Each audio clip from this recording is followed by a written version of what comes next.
Back to my channel Neelu's classroom. आओ कुछ नया सीखें। Hello friends, welcome back to my channel. और आज हम पढ़ेंगे एनिमल फाइबर्स में सिल्क के बारे में कि सिल्क कैसे ऑब्टेन होता है। तो फर्स्ट देखते हैं animal fibres.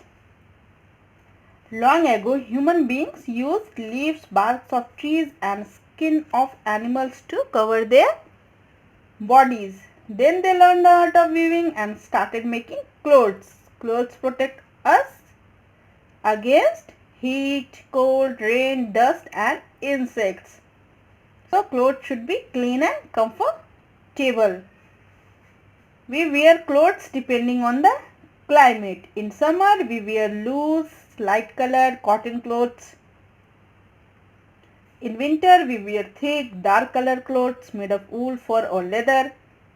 And during the rainy season, we usually wear cotton clothes. We also use raincoats, umbrellas and gumboots to keep dry when we go out in the rain. Animal fibers are type of natural fiber as they are obtained from nature, that is from insect. So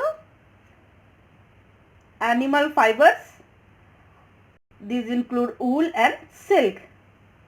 तो हमने अपने previous video में वूल के बारे में पढ़ लिया है कि how wools come from sheep। और आज हम पढ़ेंगे सिल्क के बारे में। तो सिल्क कैसे बनता है?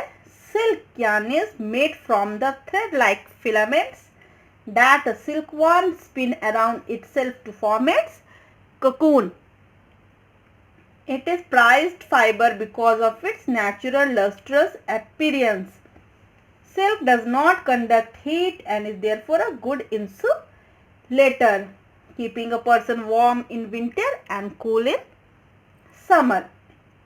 तो सिल्क यार्न हमको कैसे मिलता है? सिल्क के धागे, सिल्क के धागे हमें सिल्क वॉर्म से मिलते हैं कि जो ककून के फॉर्म में होते हैं। वो अपने आप को, जो सिल्क थ्रेड होता है उससे अपने बॉडी को पूरा लपेट लेते हैं और बन जाते हैं ककून। और सिल्क जो होता है बहुत ही अच्छा इंसुलेटर होता है क्योंकि वो हीट कंडक्ट नहीं करता है, इसलिए person warm in winter and cool in summer. So अब हम सिल्क वॉर्म के लाइफ साइकिल के बारे में देखते हैं। Life cycle of a silk moth. So कि जैसे कि हमें पता है कि जो सिल्क होता है वो हमें सिल्क वॉर्म से मिलता है या सिल्क मोथ से। सो सिल्क मोथ, जो फीमेल सिल्क मोथ होती है वो क्या देती है? eggs. The female silk moth lay eggs. When the eggs hatch, a tiny caterpillar crawls out. This is the silkworm or larva. तो फीमेल सिल्कवर्म जब एग्स देती है उसके बाद एग्स हैच होते हैं और एक छोटे छोटे कैटरपिलर्स उसमें से बाहर आते हैं जो होते हैं सिल्कवर्म और larva. The silkworm feeds on leaves and grow. तो सिल्कवर्म जो होते हैं वो पत्तियां खाते हैं और बड़े होते हैं। When it is ready to enter the next stage in its life cycle, it first weaves a net to hold itself. जब वो तैयार हो जाते हैं अपने लाइफ साइकिल के दूसरे स्टेज में जाने के लिए तो वो क्या बनाते हैं? एक जाल बनाते हैं अपने आप को उसमें पकड़ के रखने के लिए। It then secretes a fiber made of protein which hardens on exposure to air. उसके बाद वो सीक्रेट करते हैं एक फाइबर जो कि प्रोटीन से बना होता है और जो हवा के संपर्क में आते ही क्या होता है, हार्ड हो जाता है, and this is the silk fibre, और यही होता है silk fibre. It covers itself completely with this fibre to form a cocoon. तो फिर वो सिल्क फाइबर से अपने आप को कवर कर लेता है और अपने आप को चारों तरफ से लपेट लेता है उस सिल्क फाइबर से, और फॉर्म हो जाता है cocoon. At this stage the larva is called a pupa, और इस स्टेज पे उस लार्वे को बोलते हैं pupa. The pupa grows and changes inside the cocoon. Pupa जो होता है वो ग्रो करता है और उसी ककून के अंदर चेंज होता है। So a few weeks later the cocoon opens and an adult moth comes out. कुछ हफ्तों बाद वो ककून ओपन हो जाता है और एक अडल्ट मोथ कम्स आउट। तो एक पूरा का पूरा जो सिल्क वॉर्म होता है वो मोथ में कन्वर्ट हो जाता है और वो फिर बाहर आता है। The silk yarn is obtain from the cocoon of the silk worm. तो यही सिल्क फाइबर जो लार्वा अपने चारों तरफ लपेट लेता है उसको बोलते हैं ककून, और उसी ककून से सिल्क वॉर्म को निकाला जाता है। सो अब देखते हैं प्रोसेस ऑफ क्या होता है sericulture. The breeding and management of silk worm for the production of silk is known as sericulture. मतलब सिल्क वॉर्म को पालना और उसके बाद उसमें से सिल्क निकालने की प्रोसेस को क्या बोलते हैं, sericulture. Different types of silk with different textures are obtained from different varieties of silk moths. तो डिफरेंट टाइप्स ऑफ सिल्क, उनके डिफरेंट टेक्सचर वाले silk, different varieties of silk कहाँ से मिलते हैं हमें, सिल्क मोथ से। So these are the 3 types of silk produced from cocoon of different varieties of silk moth, that are tassar silk, muga silk and kosa silk. So the most common silk moth is the mulberry silk moth. The silk fiber obtained from this is of very good quality. तो जो silk moth होते हैं वो mostly कौन से tree में होते हैं, मलबरी ट्री में, और मलबरी ट्री के लीव्स खाते हैं। मलबरी ट्री होती है शहतूत का पेड़, तो मेनली वो उसकी लीव्स ही खाते हैं। और जो सिल्क मोथ मलबरी ट्री पे डिपेंड होते हैं वो मलबरी सिल्क मोथ जो सिल्क प्रोड्यूस करते हैं वो सिल्क फाइबर बहुत ही अच्छी क्वालिटी का होता है। A female silk moth lays 100 of eggs at a time. These eggs are warmed to a temperature suitable for hatching. This is known as incubation. एक फीमेल सिल्क मोथ 100 से ज़्यादा अंडे देती है एक समय में, और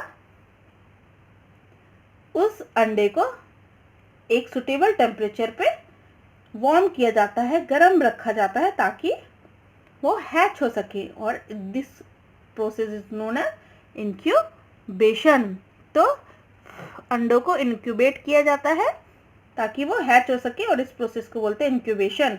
after hatching the silk worms are fed on freshly chopped mulberry leaves.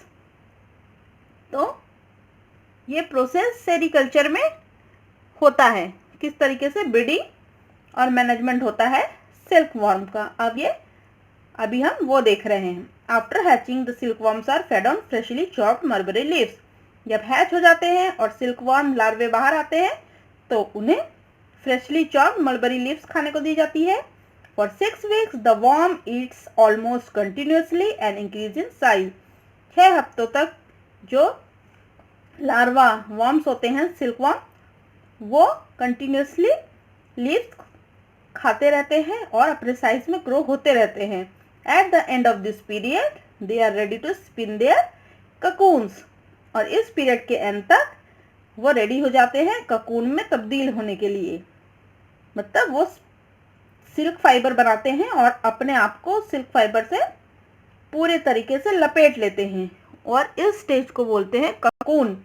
Branches of trees or shrubs are placed in their rearing houses. The worms climb these branches and make their cocoons out of one continuous thread, taking about 8 days for the process. This is called spinning of the cocoon. उसके बाद trees के branches या shrubs के branches को, टहनियों को क्या किया जाता है, जहां उनको रखा जाता है सिल्क वर्म को, उस हाउस के अंदर पे डाल दिया जाता है ताकि वो उस पे चढ़ सके और वहां अपना ककून बना सके।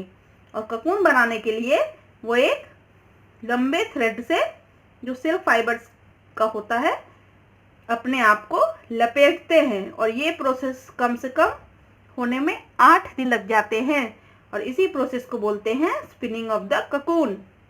The amount of usable silk in each cocoon is small, and about 5,500 silkworm are required to produce 1 kg of raw silk.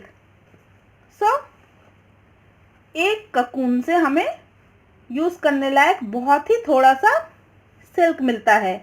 तो हमें अगर 1 kg रॉ सिल्क चाहिए तो उसके लिए हमें करीब 5,500 सिल्क वर्म की ज़रूरत पड़ेगी। After all the cocoons have been gathered, the initial step in silk manufacture is to kill the insects inside them. तो उसके बाद क्या किया जाता है, सारे ककून्स को एक जगह इकट्ठा कर लिया जाता है, और फिर इनिशियल स्टेप होता है सिल्क बनाने में, उन ककून्स के अंदर के जो इंसेक्ट्स हैं उन्हें मार दिया जाए, जिसके लिए Thus, the cocoons are first boiled or treated in ovens, killing the insects by heat.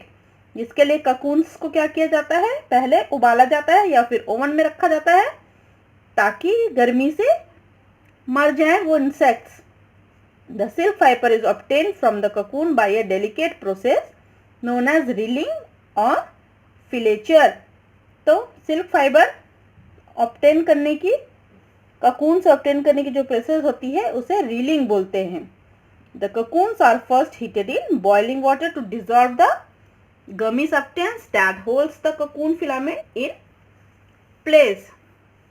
तो पहले ककून को बॉइलिंग वाटर में डालते हैं ताकि जो सिल्क फाइबर के फिलामेंट्स थे और वो एक जगह पे प्लेस थे किसी गमी सब्सटेंस से। तो बॉईल करने से क्या होता है कि वाटर में वो गमी सब्सटेंस डिजॉल्व हो जाता है। After this heating the filaments from 4 to 8 cocoons are joined and twisted. उसके बाद हीट करने के बाद जो उनमें से सिल्क फाइबर मिलता है उसे ट्विस्ट किया जाता है और 4 to 8 ककून्स और मिला के उन्हें ज्वाइन किया जाता है, फिर उन्हें ट्विस्ट किया जाता है। इस तरीके से कॉम्बिनेशन चलता जाता है। This is then combined with a number of other similarly twisted filament to make a thread that is wound on a reel. इसी तरीके से 2-2, 4-4 ककून्स का कॉम्बिनेशन बना के 4 से 8, 8 से और कॉम्बिनेशन से सिल्क निकाल के और फिर सबको ज्वाइन करके और ट्विस्ट करके एक बड़ा सा थ्रेड का गोला बना लिया जाता है, जिसे एक रील में लपेट दिया जाता है। And then resulting thread is called raw silk, और यही होता है रॉ सिल्क, और जिसे भेज दिया जाता है रॉ सिल्क को बुनने के लिए ताकि उससे सिल्क के क्लोथ्स वगैरह बन सकें। तो सेरिकल्चर इंडस्ट्री में कई बार क्या होता है कि वर्कर्स होते हैं उनमें डिफरेंट डिसीज भी देखी गई है, जैसे respiratory disease, inhalation of vapours arising from cocoons undergoing steaming, cooking and reeling produces breathing problem, asthma and other bronchial ailments, या फिर scabies and other infection, skin infection. The first step in reeling is the boiling of cocoons in water to kill the worms. As a result of constant dipping in boiling water, the skin of the workers become raw and blistered, resulting in peeling of the skin of hands and feet. तो ये हो गई हमारी sericulture industry, जिसमें हमने देखा कि किस तरीके से सिल्क वॉर्म्स को वो पाला जाता है और उसमें से कैसे सिल्क ऑब्टेन्ड किया जाता है।